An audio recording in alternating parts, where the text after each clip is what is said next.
we need to do in this country is not have a debate over a higher minimum wage. We have to have a debate over creating better paying middle class jobs in this country. Privacy. Minimum wage is something that the government uses to force employers to pay low-end employees more than they're worth, and it actually results in putting people out of work.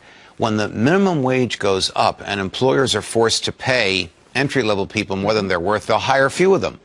So the president says nobody who works full-time should be below the poverty line. Right. He's actually going to put more full-time people into the below the poverty line, because he's going to kick them out of work.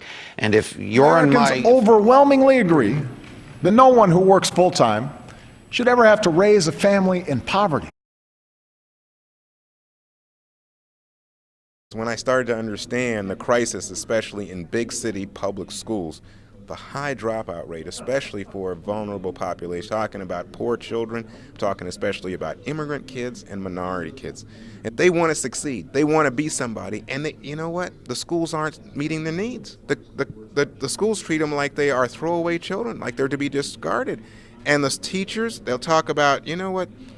This kid really can't succeed. And then, you know who picked up on this and really caught my imagination was President Bush, when he talked about the bigotry of low expectations. It's just an outrage. It is the outrage of our time, and that's why I think it's the civil rights issue of our time, to assure that parents and children have some choice that allows them to get a quality education. Well, I think one thing that always amazes me is that so many of the parents of these children who are locked into these failing schools are not in the streets.